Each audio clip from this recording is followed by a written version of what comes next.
Olá, meu nome é Maria Araújo, sou produtora rural e diretora de marketing do NFA, Núcleo Feminino de Agronegócios. O NFA Cast é mais do que um canal de comunicação. Será uma ponte para conectar histórias de mulheres inspiradoras e transformar realidades no agronegócios. E o compromisso do NFA é promover a participação feminina no setor, criando um legado de liderança e inovação. Comigo aqui nesse estúdio está a diretora executiva do canal Terra Viva, Cris Bertelli, que cedeu a sua casa para a realização do programa. Obrigada, Cris. Eu que agradeço, Maria. É uma honra receber aqui o NFA Cast com todas as nossas associadas. Eu tenho certeza que a gente vai contar histórias muito inspiradoras. Hoje no NFA Cast recebemos a publicitária e produtora rural Lídia Massi Serra, que atua com diversas culturas, entre elas pecuária, milheto, milho, sorgo, e concilia tecnologia, liderança feminina e um legado familiar no campo. Como vai, Lídia? Tudo bem? Obrigada pela sua presença e pela sua disponibilidade. É um prazer estar aqui com vocês. Bom, Lídia, você é muito importante no NFA, como todas, né? E a gente sabe que você começou muito cedo. Sua trajetória é admirável. E eu queria entender um pouco de você como o agro entrou na sua vida. Bom, o agro, desde sempre eu frequentei fazendas, porque eu já sou a terceira geração de produtores rurais. E o agro entrou assim para valer mesmo dentro da minha vida, porque antes a gente ia, passava as férias. Eu praticamente nasci entre fazenda e cidade. Então eu sou urbana e totalmente rural. Então eu compreendo bem essa dicotomia. E o que aconteceu? Entrei por um motivo triste. Foi o falecimento do meu pai. Eu tinha 23, ia fazer 24 anos, e eu comecei a sentir necessidade de entrar no negócio para entender. E praticamente, a gente passava férias, vamos dizer, ou eu passava por lá, mas acompanhava meu pai, mas não tinha expertise em nada. Eu estava na publicidade, né? E meu pai morreu de repente, teve um ataque fulminante na fazenda, ataque cardíaco, e daí eu comecei a entrar.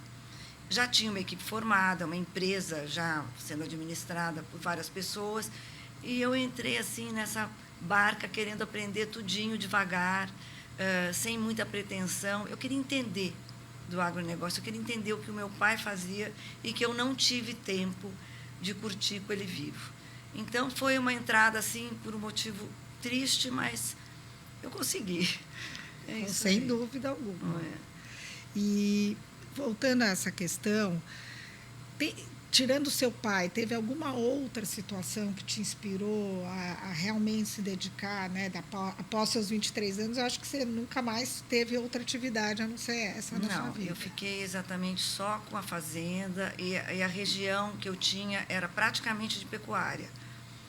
E você vai crescendo naquilo quase sem perceber, né? Você vai fazendo uma coisa, quando você vê, você já está de um tamanho que você não imaginava que você chegaria.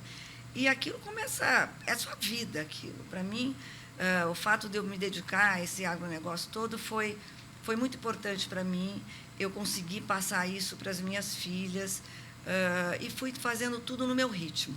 Quando eu percebi, eu já estava meio senhora das minhas coisas, né? Assim, e o que me marcou muito foi a pecuária. Imagina, eu estou falando dos anos 70. Anos 70 a gente não tinha essas internet que a gente tem hoje, não tinha. Era muito difícil você conseguir assim um apoio, onde eu vou buscar essa informação. O pecuarista, principalmente, a agricultura ela já era mais desenvolvida. O pecuarista era extremamente rudimentar. A gente via gado no pasto engordando durante 5, 6 anos. Sim. Você vê, hoje eu tenho gado, animais de 2 dentes, novilho precoce, que já vai embora para o gancho. Mas com muita tecnologia, muita seleção de matriz. Eu faço gado de corte, eu tenho cria, recria e engorda. Mas ainda era uma região totalmente muito primitiva nessa parte de pecuária. E o pecuarista não se comunicava com ninguém. Parecia que ele falava ele, o seu animal e alguns empregados por ali. Daí eu resolvi colocar agricultura. Eu achava que eu tinha que abrir meus horizontes e fazer alguma coisa um pouco mais tecnificada. e resolvi plantar soja na minha região. Eu sou ousada, mas eu sou bastante cuidadosa. Antes de começar alguma coisa, eu sempre contrato um parceiro, vou observando, faço muita conta e, quando eu me sinto segura, eu começo a fazer por mim mesma. Foi isso que eu fiz, né? Comecei a plantar soja, daí fui apresentada para o pasto de inverno, assim, coisas assim que eu me apaixonei, porque essa combinação da agricultura e da pecuária, ela cresceu muito, deu um start na minha vida para todas essas tecnologias novas que foram aparecendo. Eu sempre pesquisei, como eu estava mais ou menos sozinha, eu pegava consultorias para me ajudar. Então, eu tinha gente de fora que vinha, analisava, via o que eu estava fazendo, se estava certo. Eu tinha sempre um gerente, então eu sempre senti apoio através das minhas consultorias e comecei a medir meus números. Você começa assim, devagar, e você vai chegando, você começa a medir, depois você se interessa pelo produto melhor, que produz melhor, e é um crescendo. Daí aquela tecnologia que você leva para o campo, que você nunca podia imaginar, que toda a parte do seu rebanho sai com os dados todos, com quem foi acasalado, com quem não foi, que quando tomou vacina. É um mundo de tecnologia assim fantástico. Eu, para te dizer a verdade, eu adoro essa tecnologia, mas tem muitas coisas que eu peço ajuda para os universitários, porque não consigo comandar tudo isso. Mas o importante é fazer. Então, isso eu faço, gosto muito. E esse start da lavoura, para mim, foi muito importante, porque quando eu comecei com a lavoura estava no estágio mais avançado. Eu tive que dar um up na minha pecuária. E hoje eu posso dizer que eu tenho uma pecuária de ponta mesmo, fazendo os 3 ciclos, que é difícil, né? Você precisa de uma série de... Cada ciclo tem a sua peculiaridade. E aproveito também na soja, ou milho, sorgo, sei lá, a planta que eu estiver fazendo no momento, tem o pasto de lavoura, que é um pasto maravilhoso, que não tem nada igual, que quando você tira a leguminosa, sei lá, qualquer coisa que você estiver plantando, você tem aquele tempo que o capim cresce. E você coloca o boi num pasto de primeira linha, mas que depois você tem que tirar, porque você precisa plantar. Sim. Mas essa lavoura pecuária enriqueceu muito todos os meus projetos e eu acho que eu tô bem feliz. Isso te marcou? Foi um momento marcante? Muito marcante. Eu, assim, saí de uma fazenda de pecuária, você tem estradas menores, porque você não usa tanto maquinário. A primeira vez que eu plantei, que eu olhei, já estava um lado com pecuária e outro lado com lavoura, eu fiquei tão emocionada, porque eu falei, gente, mas isso aqui é um universo maravilhoso, né? Vendo a soja crescer. Eu acho que fez um marco de tudo na fazenda, na minha vida, na fazenda, nas pessoas que trabalham nisso. Todo mundo queria aprender, saber como fazia, e foi muito gratificante. Ô, Lídia, eu lembro, numa reunião do NFA que a gente fez lá atrás, na Sociedade Rural Brasileira, sim, que você apresentou a curva ABC. Não, era a curva ABC, acho que foi isso mesmo. Era a curva ABC. E que você, assim, era uma coisa que todo mundo ficou muito curioso, porque ela já estava tão à frente com a consultoria e tal, que você acabou, aliás, você inspirou muitas das nossas associadas a contratarem consultoria. E isso eu tenho certeza que foi você que fez diferença, né, na vida delas. Mas eu lembro até do slide. Assim. Eu lembro também, sabe por que eu me lembro? Que a gente não conseguia projetor.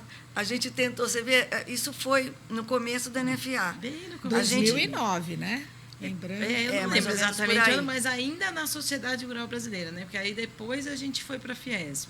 Então, você veja o quanto que nós progredimos. Porque eu me lembro que, naquela época, a gente não conseguiu, na Sociedade Rural Brasileira, o projetor teve algum problema, nós tivemos que... Foi, assim, fantástico, a gente se virar, como é que a gente se virou. Eu lembro dessa apresentação. E eu falei, meu Deus, como é que eu vou fazer uma apresentação sem projetor?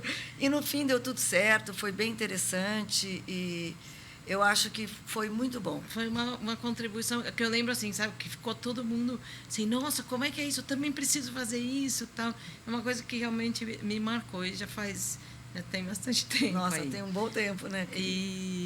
Mas o que a gente queria que você falasse para a gente? Contasse Você contou aí, a gente sabe que a sua trajetória é muito bacana, mas assim, um grande desafio que você teve, entendeu? Ou algum momento marcante, né, nessa sua trajetória, nessa transição aí. Olha, eu acho que desafios a gente tem o tempo todo.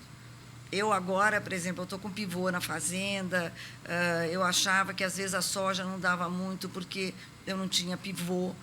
Daí eu resolvi partir para pivô para correr menos risco, mas acontece coisas assim que a gente não imagina. Daí, de repente, eu tenho pivô e não consigo produzir tanto.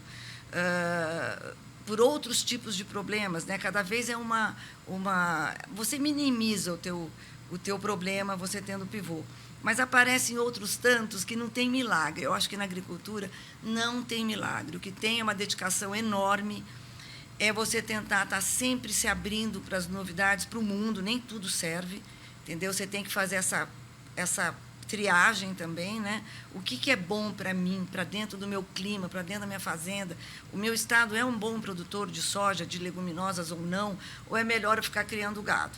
Eu resolvi apostar que eu podia fazer tudo. Agora, não é todo ano que você consegue fazer tudo. Tem anos que tem uma seca muito grande, tem outros anos que nem o seu pivô consegue porque aparece algum tipo de praga. Então, é muito difícil, mas eu tenho o exemplo do meu pai, muito forte na minha memória. Tudo. Ele faleceu cedo, eu tinha 23, 24 anos, foi quando eu assumi algumas coisas.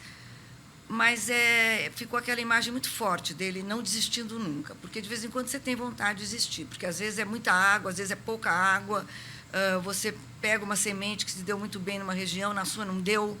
Então, nós temos uma série de dificuldades que a gente tem que lutar com isso e não dá para desistir. Você tem que ir para frente com vontade, porque um ano é ruim, o outro fica bom. E é por aí, assim. Não, e olha, eu vou falar um depoimento pessoal. Só dela fazer essa entrevista, eu já fico com vontade de ir lá para minha fazenda, empreender, fazer e acontecer. E eu tenho uma história com você muito engraçada, Sim. né? A minha história ainda vai vir à tona aqui no podcast, mas teve uma passagem que eu estava desanimada, achando tudo difícil, eu estava engatinhando ainda, e ela falou, não vai vender tudo, hein? Não, você não vai vender tudo. Calma, respira, que você vai gostar. Daqui a pouco você está comprando fazenda. Você lembra? Eu lembro muito bem. E eu não me esqueço, porque isso para mim foi muito inspirador. Foi um divisor de águas. Eu falava para o meu marido, né, que é meu parceiro nesses projetos, falava, Murilo, a Lídia falou que a gente não pode desistir. Enfim, e realmente é o que você passa, né, para a gente tem a oportunidade de estar com essa sua energia transformadora, né, e inquieta de fazer as coisas darem certo. Mas eu também queria bater num ponto que eu acho que também deu muito certo na sua vida, que além de todo o seu empreendedorismo no agro, eu acho que você tem um legado familiar muito lindo, né? Porque ela é linda e as filhas dela são lindas. Também são lindas. Nossa, são obrigada. lindas. E os netos também são lindos. Então, a Lídia é uma mulher casada há não sei quantos anos, né? Acho que Bastante, muitos gente. anos, não vou citar. Tem 3 filhas lindas e 7 netos? 7 netos. E 7 netos. Então, a minha pergunta agora é sobre a sua família, né? Como você conseguiu? Olha, quando eu falei no início que eu vivo o agro e vivo a cidade, é uma verdade, entendeu? Porque mesmo os meus netos, as minhas filhas, a gente mora em São Paulo. Mas a gente, desde pequena, a gente vivia indo para a fazenda, a gente adorava, ficava esperando as férias para ir. Quando nós começamos a crescer, tal e coisa, a gente começou a entrar. Eu tive que entrar. Eu acho que eu entraria, sabe, de qualquer jeito, porque fazia publicidade, mas tinha o legado do meu pai. Sim. Mesmo se ele não tivesse falecido, eu acho que eu teria entrado para complementar esse legado. Eu acho, agora, não sei, mas Sim. eu tenho praticamente certeza. Mas, enfim, quando eu entrei para ver se eu conhecia, se eu melhorava um pouco o jeito, para entender melhor o que era, porque meu pai não ensinou nada para a gente só ia passar férias. Mas eu falei, não, eu vou querer levar isso, entender melhor, com mais tecnologia, o que ele fazia. E daí comecei. Então, quando eu casei e tive minhas filhas, a história acaba se repetindo, porque elas iam para a fazenda, adoram ir para a fazenda, não é que elas são obrigadas, nunca foram obrigadas a ir para a fazenda. Uma coisa que eu não obriguei ninguém era trabalhar comigo, quando eu comecei. Era o meu desejo íntimo que minhas filhas trabalhassem comigo. Eu tenho 3 meninas. Mas eu falei, eu não vou forçar nada. Quer ir para não sei o que lá, quer ir para onde, quer isso, o que? Tá bom, vai com Deus.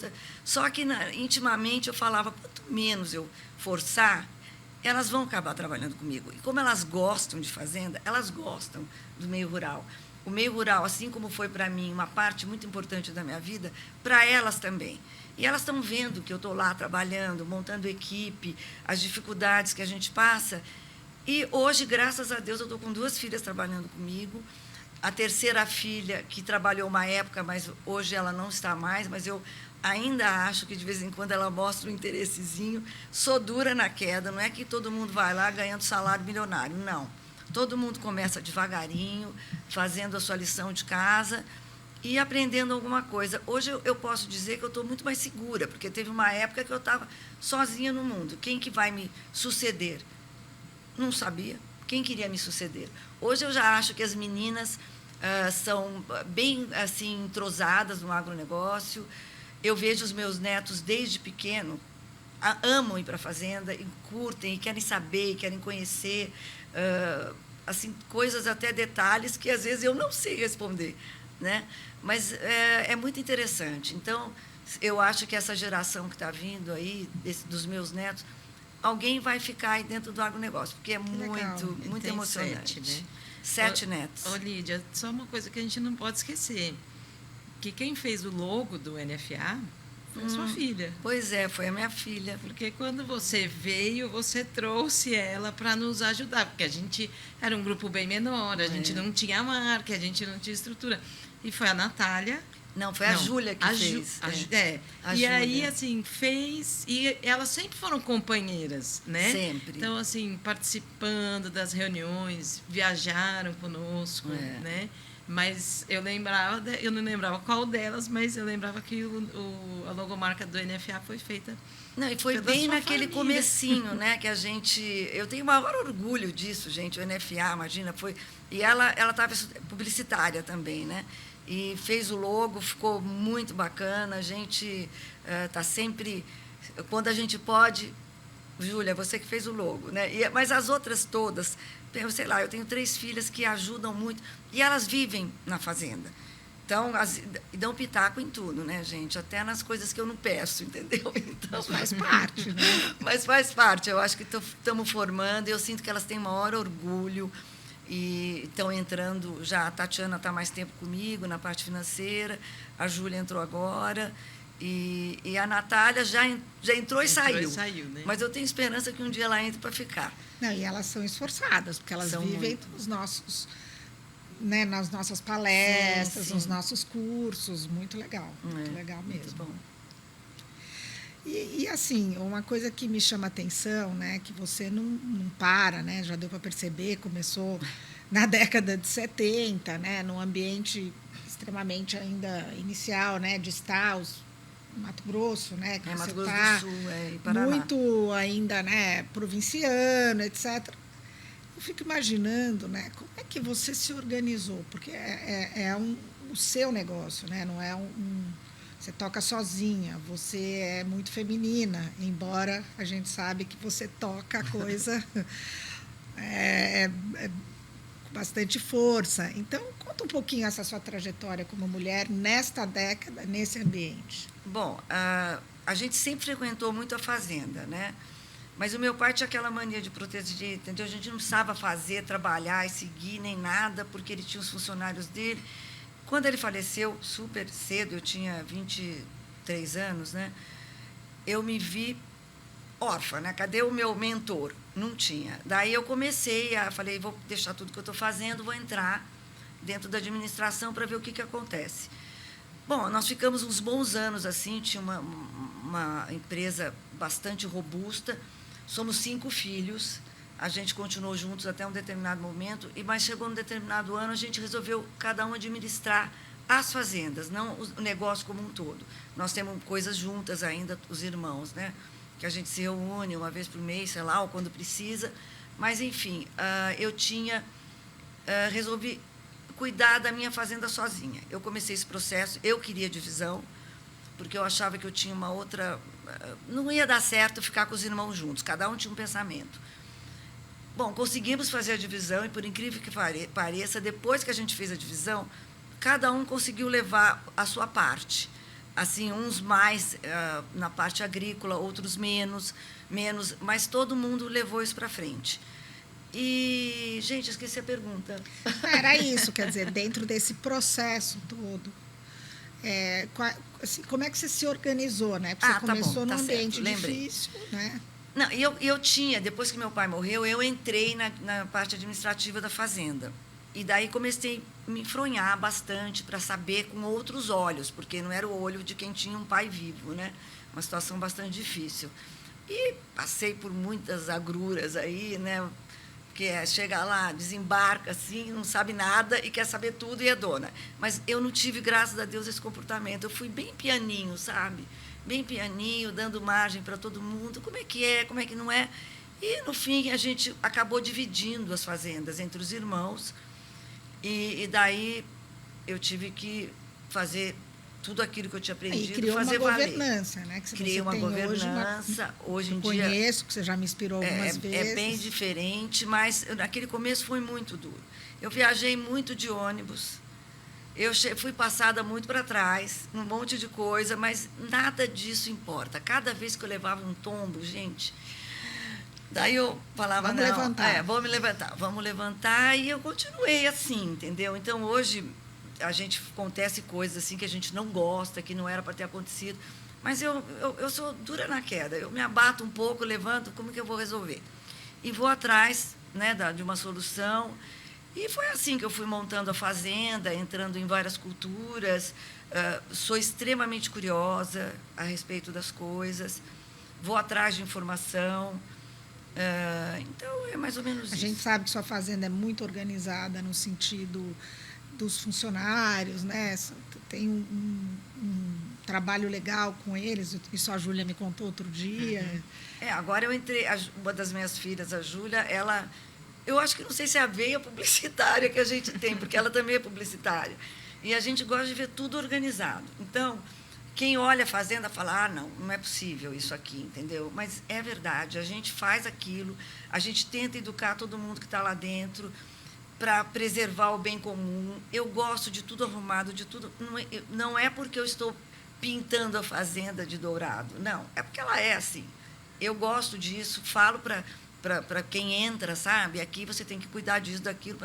E parece que todo mundo acaba abrangendo o mesmo credo, sabe? Então, eu consigo ter empregados muito antigos, que são agora eu vou defender a minha idade, são os mais fiéis, que levam tudo a sério. De vez em quando aparece um mocinho aí por ali, que quer fazer alguma coisa, mas não, sabe, não dá para você estudar muito. Mas, enfim, a gente vai caprichando na parte de pessoal, você vai caprichando na sua parte de administrar a vila, vamos dizer, uma comunidade lá dentro.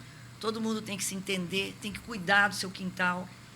E eu consigo segurar a barra assim, e ter... Não é só para inglês ver, aquilo é assim sempre. Entendeu?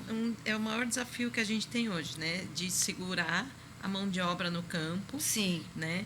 E você consegue fazer isso porque você tem